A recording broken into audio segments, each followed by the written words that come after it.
Please subscribe the channel and press the bell icon. Hi friends, welcome in our channel. Let's learn. तर विद्यार्थी मित्र आणि मैत्रिणींनो, आज आपण पाहणार आहोत imperative sentences direct indirect speech, म्हणजेच आज्ञार्थी वाक्यांचे डायरेक्ट टू इनडायरेक्ट स्पीच करायचे.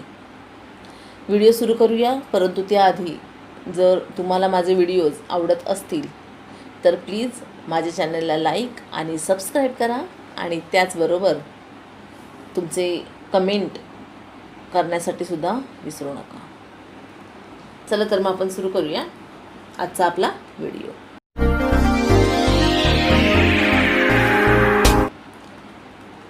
तर इम्पेरेटिव्ह सेंटेन्सेस आपण प्रॅक्टिस करणार आहोत काही सेंटेन्सेसची. तर पाहूया आपण सर्वात पहिलं जे सेंटेन्स आहे ते कोणतं आहे. तर पहा, इम्पेरेटिव्ह सेंटेन्सेस म्हणजे अशी वाक्य ज्या वाक्यांची सुरुवात वर्बने होत असते किंवा डू नॉट, म्हणजे नेगेटिव्ह असेल सेंटेन्स तर डू नॉटने होत असते, किंवा काही वेळेस अशा प्रकारच्या वाक्यांची सुरुवात लेट किंवा लेट्सने होत असते. अशा प्रकारच्या वाक्यांना आपण म्हणतो इम्पेरेटिव्ह सेंटेन्सेस, म्हणजेच आज्ञार्थी वाक्य. तर आपलं पहिलं जे आज्ञार्थी वाक्य आहे किंवा इम्पेरेटिव्ह सेंटेन्स आहे ते पहा आहे, टेक मेडिसिन इन टाईम. हे इन्व्हर्टेड कॉमामध्ये आलेलं वाक्य आहे आणि द डॉक्टर सेड असं म्हटलेलं आहे. म्हणजे डॉक्टरांनी म्हटलेलं आहे काय आहे, टेक मेडिसिन इन टाईम. पहा, वाक्याची सुरुवातच जी आहे ती वर्बपासून झालेली आहे. टेक हे एक वर्ब आहे. आता अशा प्रकारची जर का वाक्य आली तर जसे आपण रूल्स पाहिलेले होते, इम्पेरेटिव्ह सेंटेन्सेसमध्ये जो भाव आपल्याला दिसत असतो वाक्यामधून त्याच्यासाठी योग्य असं वर्ब आपल्याला वापरायचं आहे. म्हणजे ते सजेशन आहे, रिक्वेस्ट आहे, ओके, त्याप्रमाणे आपल्याला एक योग्य असा वर्ब वापरायचा आहे. आणि वाक्याचे जे दोन भाग आहे, दोन भाग म्हणजेच रिपोर्टिंग वर्ब आणि रिपोर्टेड स्पीच, या दोघांना जोडण्यासाठी इम्पेरेटिव्ह सेंटेन्सेसमध्ये आपण टूचा कंजंक्शन म्हणून वापर करत असतो. ओके, लक्षात घ्या, टूचा कंजंक्शन म्हणून. ॲक्च्युली टू हे कंजंक्शन नाही आहे, परंतु इम्पेरेटिव्ह सेंटेन्सेसमध्ये मात्र टूचा कंजंक्शन म्हणून आपण वापर करतो, कारण की इम्पेरेटिव्ह सेंटेन्सेसमध्ये सब्जेक्ट हा नसतो आणि त्यामुळे इथे आपण कंजंक्शन म्हणजे तुमचं दॅट असेल किंवा मग ऑर असेल किंवा बट असेल किंवा अशा वेगवेगळी जी कंजंक्शन आहेत त्या कंजंक्शनचा इथे आपण वापर करू शकत नाही. आणि त्यामुळे इथे आपण फक्त आणि फक्त कशाचा, टूचा ॲज अ कंजंक्शन वापर करणार आहोत. पहा, तर सेंटेन्स आहे टेक मेडिसिन इन टाईम. त्याचं काय झालं, सर्वात सुरुवातीला द डॉक्टर सेड आहे ते तसंच घ्यायचं. फक्त सेडचं काय आहे, सजेशन आहे. डॉक्टर सजेशन देत असतात किंवा ॲडवाईसही चालू शकेल, तर इथे सजेशन मी घेतलेलं आहे. मग द डॉक्टर सजेस्टेड, दोन वाक्याचे भाग जोडण्यासाठी टू, आणि पुढचं जे वाक्य आहे ते आहे तसंच. पहा, the doctor suggested to take medicine in time. लक्षात घ्या, या वाक्यामध्ये जर एखादं पर्सनल प्रोनाऊन आलं असतं तर पर्सनल प्रोनाऊनमध्ये आपण नक्कीच चेंज केला असता, परंतु या वाक्यामध्ये कोणत्याही प्रकारचं इथे पर्सनल प्रोनाऊन आलेलं नाही, त्यामुळे इतर कुठलाही चेंज केलेला नाही. आपण टेन्समध्ये चेंज करू शकत नाही, कारण की जर का टू हा सुरुवातीला येत असेल तर टू नंतर येणारा वर्ब हा V1च असावा, आणि म्हणून इथे आपण काय करत नाही आहे, वाक्य जे आहे त्याचा टेन्स चेंज करत नाही. सेकंड सेंटेन्स आपण पाहूया. My friend said to me comma into inverted comma please accept this invitation. अशा प्रकारचं सेंटेन्स आहे. आता याच्यावरून काय दिसते, प्लीज हा शब्द आहे आणि प्लीज हा शब्द आलेला असल्यामुळे लक्षात घ्या, प्लीज यासारखे शब्द जे आहेत ते आपल्याला इनडायरेक्ट स्पीचमध्ये आपण घेऊ शकत नाही. मग काय करायचं, तर प्लीजची तीव्रता ठेवणारा एखादा शब्द आपण इथे घेऊ शकतो. मग जसं टोल्ड किंवा इतर शब्द वापरण्यापेक्षा एंट्रेटेड. एंट्रेटेड म्हणजेच आग्रह करणे, रिक्वेस्ट करणे. ओके, म्हणजेच काय झालेलं आहे इथं, एंट्रेटेड म्हणजेच काय येणार आहे, तर रिक्वेस्ट करण्याचे एक प्रकारे आहे आणि त्याच्यामुळे आपण इथे एंटरटेन हा शब्द घेऊ शकतो सेट टूच्या जागी, किंवा डायरेक्टली तुम्ही रिक्वेस्टेड हा सुद्धा शब्द इथे घेऊ शकता. ओके, मग आपण वाक्य कसं होणार आहे, माय फ्रेंड एंटरटेन मी. ओके, माय फ्रेंड एंटरटेन मी, किंवा इथे तुम्ही माय फ्रेंड रिक्वेस्टेड मी असंही घेऊ शकता. आणि इथे पुन्हा टू. ओके, टू आणि मग एक्सेप्ट जे वर्ब आलेलं आहे ते वर्ब आपण घेतलं. टू एक्सेप्ट धिसचं फक्त आपण काय केलेलं आहे, दॅट केलेलं आहे. To accept that invitation. त्यानंतर थर्ड सेंटेन्स आहे पहा, the mother said to her son comma into inverted comma do not play in the sun. आता या प्रकारची जर का वाक्य आली तर पहा, या वाक्यामध्ये अगदी साधं संभाषण आहे, आई आणि मुलाच्या मधलं आहे. आई मुलाला बोलते आणि सांगते की do not play in the sun. असं जर का वाक्य असेल तर लक्षात घ्या हे एक साध्या प्रकारचं वाक्य आहे आणि म्हणून इथे सेट टूच्या जागी टोल्ड घेतला तरीही चालेल. ओके, मग काय होणार आहे, तर आपला बदल कुठे कुठे करायचा आहे, सेट टूच्या जागी करायचा आहे. इथे एखादं कंजंक्शन आपल्याला घ्यायचं आहे, टेन्समध्ये चेंज करायचं आहे आणि पर्सनल प्रोनाउनमध्ये. आता टेन्समध्ये तर चेंज इथे होणार नाही कारण की टू आपण सुरुवातीला लावतो म्हणून वर्बचं V1च आपल्याला घ्यावा लागतो. पर्सनल प्रोनाउन इथे आलेलं नाही, आलेलं असतं तर आपण नक्कीच चेंज केलं असतं. तर पाहूया, the mother told her son. ज्यावेळेस निगेटिव्ह इम्पेरेटिव्ह सेंटेन्स असतं, डू नॉटने सुरुवात असते, त्यावेळेस इथे आपण ॲज अ कंजंक्शन फक्त टू ऐवजी नॉट टूचा वापर करतो. म्हणजेच काय, mother told her son not to play in the sun. अशा प्रकारचं हे एक वाक्य होऊ शकतं. परंतु समजा काही कारणाने आपल्याला जर का हेच वाक्य फक्त टूने जोडायचं असेल, किंवा समजा मी तुम्हाला म्हटलं की नाही हे वाक्य जे आहे हे फक्त टूने जोडा, नॉट टूने जोडू नका, तर पॉसिबल आहे का? ऑफकोर्स आहे. तरी देखील आपण ते करू शकतो. त्याच्यासाठी इथे आपल्याला वर्ब दुसरा शब्द वापरावा लागणार आहे. जसं इथे या वाक्यामध्ये मी वर्ब वापरलेला आहे, कोणता, तर फॉरबेड. पहा, नॉटची वाक्य अशी दोन प्रकारे सुद्धा होऊ शकतात. Forbade, forbade is past tense of forbid. Forbid म्हणजे मनाई करणे आणि फॉरबिडचा पास्ट टेन्स फॉरबेड. तर फॉरबिड हा शब्द जर का मी वर्बच्या जागी वापरला तर पुढे नॉट टूच्या ऐवजी फक्त टूने सुद्धा वाक्य मी जोडू शकते. पहा, the mother forbade her son. Okay, the mother forbade her son to play in the sun. म्हणजे आईने मुलाला उन्हात खेळण्यासाठी मनाई केली. अशा प्रकारचं हे सेंटेन्स होऊ शकतं. त्याच्यामुळे लक्षात घ्या, डू नॉट किंवा डोंट वाली इम्पेरेटिव्ह सेंटेन्सेस जर आपल्याला डायरेक्ट टू इनडायरेक्ट करायचे असतील तर या ठिकाणी फॉरबेडचा ऑप्शनसुद्धा होऊ शकतो. जर का तुम्ही कॉम्पिटेटिव्ह एक्झाम्सची तयारी करत असाल तर फर्स्ट ऑप्शन जर का असेल तुमचा नॉट टूने जोडणारा, किंवा इथे जसं आपला फर्स्ट ऑप्शन जो आहे हा एक ऑप्शन असेल तर पुढचेही ऑप्शन पहा, कदाचित त्याच्या पुढे कुठेतरी फॉरबेडचा ऑप्शन असेल आणि तो असेल तर तेही आन्सर करेक्ट असेल. म्हणजेच काही वेळेस एक दोन ऑप्शन दिलेले असतील ते सर्व दोन बरोबर असतील, किंवा काही वेळेस सर्वच ऑप्शनसुद्धा बरोबर असू शकतील. त्याच्यामुळे सर्व ऑप्शन मी पुन्हा सांगत असते की जेव्हा तुम्ही कॉम्पिटेटिव्ह एक्झाम्स देत असता त्यावेळेस सर्व ऑप्शन्स वाचणं मस्ट आहे. ठीक आहे, आता या विषयावर आपण पुन्हा बोलूयात. आता आपण सुरू करूया आपलं next sentence, fourth sentence. Fourth सेंटेन्सही मी निगेटिव्हच दिलेलं आहे. पहा, आता फोर्थ सेंटेन्समध्ये काय आहे, तर I said to him don't worry about me, inverted comma complete. पुन्हा तसंच इथे सेट टूच्या ऐवजी मी काय घेतलेलं आहे, told. I told him not to worry about me. Okay, not to worry about me. आणि तेच इथे जर का टोल्डच्या जागी मी जर का फॉरबेड हा शब्द वापरला, I forbade him to worry about me. माझी चिंता करण्यासाठी मी त्याला मनाई केलं आहे. अशा प्रकारचंही वाक्य आपण इथे घेऊ शकतो. त्याच्यानंतर फिफ्थ सेंटेन्स आहे, she said to him. Okay, she said to him comma into inverted comma drive slow. अशा प्रकारचं वाक्य आलं तर पहा, इथे काय आहे, ड्राईव्ह स्लो म्हणजे एक प्रकारचं ॲडवाईस आहे, एक प्रकारचं सजेशनही होऊ शकतं. मग इथे काय होणार आहे, she advised him to drive slow. आपलं वाक्य झालेलं आहे, she advise him to drive slow. Okay, मग आपलं काय झालेलं आहे, इनडायरेक्ट स्पीचमध्ये वाक्य हे झालेलं आहे.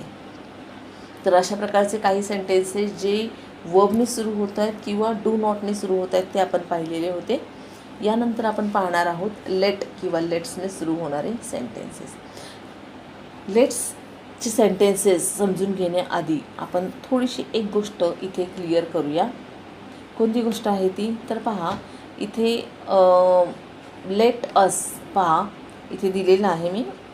ओके पहा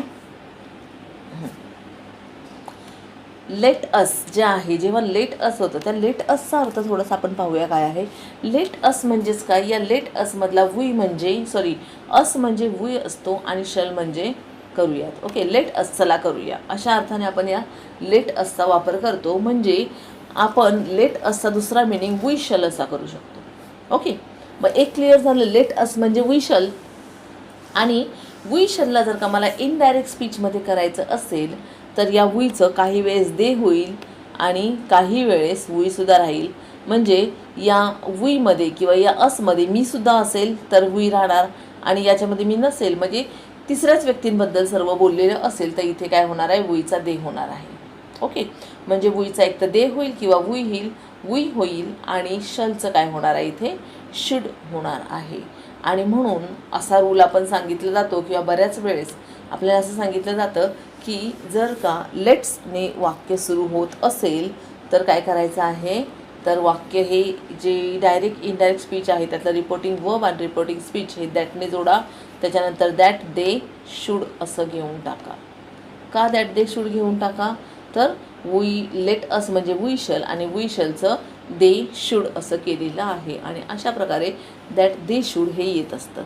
परंतु लक्षात घ्या नेहमीच दॅट दे शुड नाही येऊ शकत. काही वेळेस दॅट वी शूडसुद्धा होऊ शकतं. पाहूया आपण आता कशा प्रकारचे सेंटेन्सेस आहेत.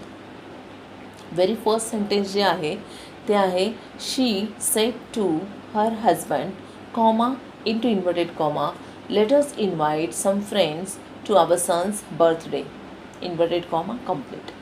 मग काय आहे आणखीन एक लक्षात घ्या की जेव्हा आपण लेट्सवाले सेंटेन्सेस लक्षात घ्या लेट्सवाले सेंटेन्सेस म्हणते मी फक्त लेटवाले नव्हे. लेट्स म्हणजेच लेट अस. ओके लेट्स म्हणजेच काय येणार आहे लेट असवाली जर का वाक्य असतील तर त्या वाक्यांमध्ये इथे प्रपोज्ड किंवा सजेस्टेडच सेट टूच्या जागी ॲज अ वर्ब येऊ शकतं. लक्षात घ्या लेट्स किंवा लेटस ज्यावेळेस आपण म्हणतो त्यावेळेस चला आपण असे करूया म्हणजे ते एक प्रकारचं प्रपोजल असतं किंवा सजेशन असतं. आणि त्यामुळे या प्रकारच्या वाक्यांमध्ये म्हणजे लेट्सच्या वाक्यांमध्ये किंवा लेट असच्या वाक्यामध्ये ऑलवेज सेट टूच्या जागी एक तर सजेस्टेड हा शब्द येऊ शकतो किंवा प्रपोज्ड हा शब्द येऊ शकतो. ओके मग पहा इथं सेट टूचं काय झालं सजेस्टेड शी प्रपोज्ड आहे इथं सजेस्टेडही तुम्ही घेऊ शकता. ओके तर शी प्रपोज्ड किंवा she suggested her husband that they. पहा इथं लेट असचं काय झालेलं आहे दोन वाक्याचे भाग जोडण्यासाठी दॅट घेतलेला आहे. लेट्सचं काय झालं आहे दे शुड कारण की शी अँड हर हजबंड ती आणि तिचा पती. ओके आणि हे दोघं असल्याच्यामुळे ही तिसरी व्यक्ती आहे आणि म्हणून इथे आपण काय केलेलं आहे दे केलेलं आहे. मग दे शुड इन्व्हाइटचं मूळ रूप आहे तसंच घेणार आहे आपण. इथे इन्व्हायटेड केलेलं नाही आहे कारण की इथे शूड आलेलं आहे. शूड म्हणजेच काय झालेलं आहे मॉडल ऑक्झिलरी आणि म्हणून इथे काय झालेलं आहे इन्व्हाइटच राहिलेलं आहे. मग that they should invite some friends same तसंच आहे टू फक्त अवरचं काय झालेलं आहे इथं देअर झालेलं आहे. अवर ते आपले म्हणते इथे आपल्याला काय म्हणायचं त्यांचे. ओके त्यांचा म्हणून काय देअर सन्स बर्थडे. ओके मग अशा प्रकारे आपलं वाक्य पूर्ण झालेलं आहे. She propose her husband that they should invite some friends to their son's birthday. Okay second sentence जे आहे ते काय आहे I say to my brother comma into inverted comma let us go to hills for a change. अशा प्रकारचं वाक्य आहे. इथे पुन्हा पहा प्रपोज्ड किंवा सजेस्टेड दोन्हीपैकी कोणताही शब्द घेऊ शकता. I suggested my brother that. आता इथे पहा लेट अस आहे इथे परंतु या लेटसचं काय झालं या लेटसमध्ये पहा इथे आय आलेला आहे. लक्षात घ्या जे रिपोर्टिंग वर्ब जे आहे त्या रिपोर्टिंग वर्बमध्ये जे दोन पर्सन असतात स्पीकर आणि लिसनर या स्पीकर आणि लिसनर या दोघांपैकी कुठल्याही एका ठिकाणी जर का फर्स्ट पर्सनल प्रोनाउन आलं तर इथे वी डेफिनेटली होतो. ओके, म्हणजे इथे आय आला आहे म्हणून इथे वी झाला आहे, किंवा इथे जरी मी वगैरे आलेलं असतं तरी देखील इथे वी झालं असतं. मग काय झालं असतं, that we should go to hills for hills for a change. आपलं वाक्य झालेलं आहे. पूर्ण जशास तसं काहीही फरक नाही, फक्त लेट असच्या ठिकाणी वी शूड घ्यायचं आहे आणि वाक्याचे 2 भाग जोडण्यासाठी दॅटचा वापर आपण ॲज अ कंजंक्शन केलेला आहे. नेक्स्ट सेंटेन्स पहा इथं, he said to his friends let me go home now. Okay, आता अशा प्रकारचं सेंटेन्स आहे. इथे लेटच नाही आहे, फक्त लेट आहे. ही रिक्वेस्ट होऊ शकते, लेट मी गो होम नाव, मला जाऊ देत. म्हणजेच काय झालेलं आहे, इथे ही रिक्वेस्ट होऊ शकते आणि म्हणून या ठिकाणी सेड टूच्या जागी आपण काय घेऊ शकतो, रिक्वेस्टेड हा शब्द घेऊ शकतो. ओके, मग काय झालं, he requested his friends, friend. त्याच्यानंतर इथे वाक्याचे 2 भाग जोडण्यासाठी टू. पहा, लेटचं जर का असेल तर आपण टूने सुद्धा काय करू शकतो, वाक्याचे 2 भाग जोडू शकतो. मग इथे टूने जोडल्या टू लेट मी म्हणजे कोण आहे, पुन्हा फर्स्ट पर्सनल म्हणजे पहिली व्यक्ती कोण आहे, ही आहे म्हणून हिम. लेट हिम गो होम, बाकीचं आहे तसंच राहणार आहे. ओके, त्याच्यानंतर पहा थोडंसं पुढे आपण पाहूया. हेच वाक्य जे आहे, हेच वाक्य दुसऱ्या प्रकारे सुद्धा आपण करू शकतो. दुसऱ्या प्रकारे म्हणजेच कसं, तर दॅटने जोडून. लक्षात घ्या, दॅटचा ॲज अ कंजंक्शन. इथे जसं आपण या वाक्यामध्ये पहिल्या वाक्यामध्ये आपण टूचा ॲज अ कंजंक्शन वापर केलेला आहे, दुसऱ्या वाक्यामध्ये पुन्हा लेटचं वाक्य, let me, let him, let her, let them अशा प्रकारची वाक्य आली तर या प्रकारची वाक्य आपण टूनेही जोडू शकतो किंवा दॅटनेही जोडू शकतो. मग दॅटने जर का आपल्याला जॉईन करायची असतील अशा प्रकारची वाक्य तर कशी करणार आहोत आपण, तर पहा, ही टोल्ड, इथे टोल्ड घेतलेला आहे, he told his friends. Okay, he told his friend. Okay, त्याच्यानंतर मग काय आहे, तर इथे दॅट ॲज अ कंजंक्शन घेतलेलं आहे, दॅट ही वूड. पहा इथं कसा बदल झालेला आहे, लेट हिमचं काय झालेलं आहे, he would like to go home. लक्षात घ्या, he would like to go home. आणि तर he would like to go home म्हणजे इथे वूडचा वापर इथे केल्यामुळे इथे आपण टोल्ड घेतला तरी चालणार आहे. He told his friend that he would like to go home. अशा प्रकारचं वाक्य ही दॅटने आपण ॲज अ कंजंक्शन वापरून करू शकतो. ओके, तर अशा प्रकारचे हे काही सेंटेन्सेस आहेत. आपण कोणते पाहिलेले आहेत, आज इम्पेरेटिव्ह सेंटेन्सेस पाहिलेले आहेत. नेक्स्ट लेक्चरमध्ये आपण लास्ट एक्सक्लामेटरी सेंटेन्सेसचे डायरेक्ट इनडायरेक्ट स्पीच पाहणार आहोतच. ओके, तर आता या प्रकारच्या सेंटेन्सेसची तुम्ही प्रॅक्टिस जास्तीत जास्त करावी. जेव्हा आपण जास्त प्रॅक्टिस करतो त्यावेळेस आपल्याला परफेक्टली सेंटेन्सेस कळतात. आणि हां, प्रॅक्टिस करत असताना जर का काही प्रॉब्लेम आला तर डेफिनेटली मला कमेंट करून कळवा. तुमचे काय प्रॉब्लेम्स नक्कीच मी माझ्या परीने सॉल्व करण्याचा प्रयत्न करेलच. तर तोपर्यंत स्टे वेल, स्टडी वेल आणि माझ्या चॅनलला सबस्क्राईब करायला विसरू नका. Okay, thank you, bye. Is it too